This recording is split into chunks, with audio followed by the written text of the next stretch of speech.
Hey guys, welcome back to Fair Play Politics. It's your boy Junior here. It's a pleasure to have y'all back with me. If y'all could do me a favor, please go and like this video and subscribe to your boy.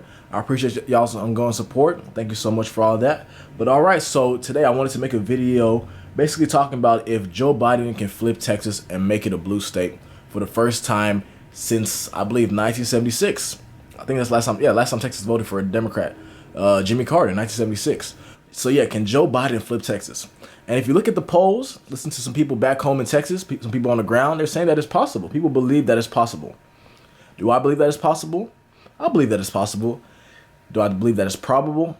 Not. I don't think so. I don't think it's probable. I don't think it's likely. But let's see if you can. So I'm going to look at, first we're going to look at the 538 averages of the polls. So as of today, October 24th, they have Trump up by 0.7 of a point, basically 0.7.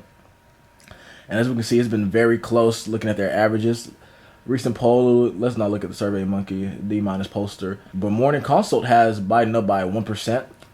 Quinnipiac has it even. Quinnipiac has it even. That's wild. Wow. What you call it? Data for Progress. That's a Democratic pollster. But they have Biden up by 1%. YouGov has Trump up by 5%. So yeah, as y'all can see, it's pretty even looking at those polls. If we go to Real Clear Politics, we can see that there's a larger, there's more variation here. There's a larger gap between Biden and Trump as of today. Real Clear Politics has a 4% advantage to Trump when they average all the polls that they have listed here. Quinnipiac, they have that there as well. Rasmussen, but the thing is, Rasmussen's a very conservative pollster, and Real Clear Politics, they don't have that many recent polls here, so we'll have to just not look at them too hard. But as you can see, that's the distribution between all the polls right here. So yeah, that's that. So I'm gonna basically to make my point and explain to y'all how Biden can win Texas, what he has to do. I'm gonna compare the 2018 Senate race between Beto O'Rourke and Ted Cruz, and also Donald Trump and Hillary Clinton back in 2016 in the state of Texas. So at first glance, what you can see when you look at the maps, you can see it when you look. If I can zoom in right here, not letting me zoom in. Whatever. Okay. When we look at the maps right here, right. This is 2016 between Clinton and Trump.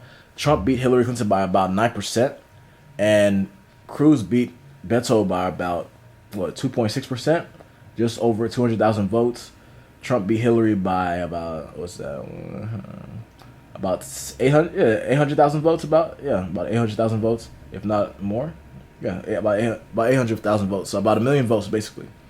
So the Cruz-O'Rourke race was much closer, and if you look at the vote totals, it was about 8 million votes were casted, and right here, it was a little bit over 8 million votes were cast when you add everything up.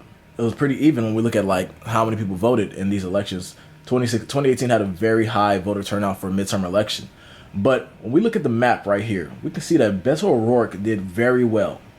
He had a lot of energy on his side. He had a lot of support from even some moderate to conservative independents in the state of Texas. We have to keep in mind, Texas has a very large amount of Republicans and Republican-leaning independents. We do have a sizable population of Democrats, but you need the support of moderate to conservative independents to win any race, in any statewide race in Texas. That's just how it is. That's how it is back home. That's my state. I love Texas. But yeah, so first thing I want to show y'all is if we look right here, we can see that Beto won Tarrant County. Tarrant County has Fort Worth and Arlington and some other cities, but those are the main two. I'm from Arlington, Texas, so I'm from Tarrant County. This is the first time that Tarrant County has voted for a Democrat in a very long time, and Beto won it by just 4,000 votes. Compared to when Hillary Clinton ran, she lost Tarrant County by over 57,000 votes. She lost it by over 9%, 57,000 votes, compared to Beto winning it, flipping Tarrant County, which is very hard because Fort Worth and the surrounding cities around it are quite conservative. Fort Worth is one of the biggest cities in Texas, but it's still one of the more conservative cities. Because, in the continental United States, the majority of cities tend to vote liberal. Fort Worth is one of the exceptions to that rule. Dallas County, Beto ran up the number. Harris County, where Houston's at. Fort Bend County, Beto did very well. Austin, very well. El Paso, San Antonio. So those are the typical places. But something else we have to look at is that Beto did very well in some of these border border towns and border counties.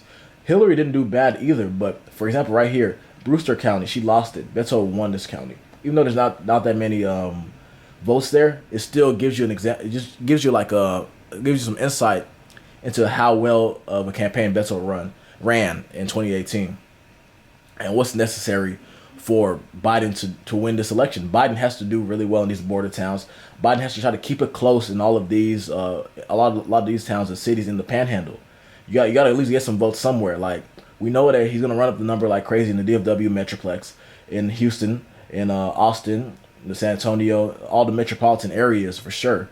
So yeah, if Biden wants to win, he has to do very well in the cities, do well in the suburbs, Denton, Collin County. If you come to Houston, the north side of Houston, try to keep it competitive. It's gonna be difficult, but just try to keep it competitive. San Antonio, do very well in the border towns. That's a problem that Biden's having right now. Biden's not doing as well as the average Democrat when it comes to the Latino vote. Many Latinos are not. Let me not say many, but a larger proportion of Latinos are supporting Trump than they have supported a Republican in the past. Latinos tend to split 70-30 to Democrats, usually 70% support Democrats, 30% support Republicans. But right now, I think I saw a poll, it was like 65, like 60 to 40 or 65 to 35.